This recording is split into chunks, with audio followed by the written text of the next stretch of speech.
वैसे आपने कितने का जानवर लिया है? ये 50,000 का लिया है। माशाल्लाह 50,000 का तो बहुत अच्छा है।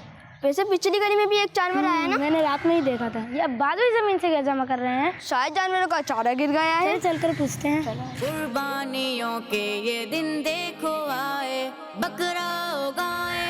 अस्सलामुअलैकुम अब्बास भाई। वालेकुम अस्सलाम व रहमतुल्लाहि व बरकातहू। अच्छा हुआ आप सब आ गए, कब से आप लोगों का इंतजार कर रहा था। आज आप मदद से लेट हो गए। जी जी कुछ काम था। वैसे अब्बास भाई आप जमीन से क्या जमा कर रहे हो? यहाँ पे कुछ पत्थर पड़े हुए थे, सोचा हटा दूं, जानवरों को बैठने में आराम मिलेगा। माशाल्लाह ये तो बहुत अच्छी सोच है।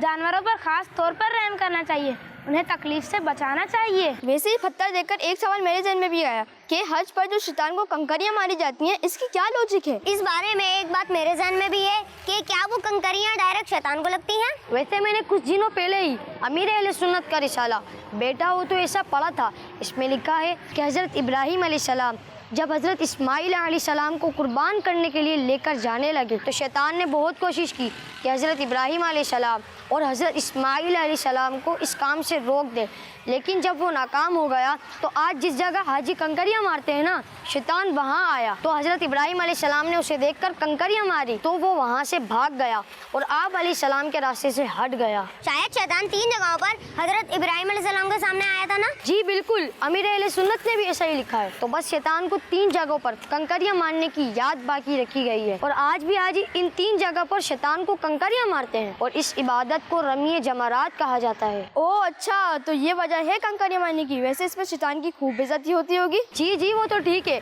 लेकिन इसमें भी हमारे लिए एक पैगाम है कि जिस तरह हज़रत इब्राहीम अलैहिस्सलाम ने शैतान की बात नहीं मानी और अल्लाह पाक की बात मानने के लिए आगे बढ़े, ऐसे हमें भी शैतान की बात नहीं माननी, बल्कि हमें भी अल्लाह पाक और उसके प्यारे रसूल सल्लल्लाहु ताला अलैहि वसल्लम की बात माननी चाहिए। आए मिलकर हम भी कंकरियां उठाते हैं। कुर्बानियों के ये दिन देखो आए, बकरा उगाए। बकरा ईद है, बकरा ईद है, बकरा ईद की रौनक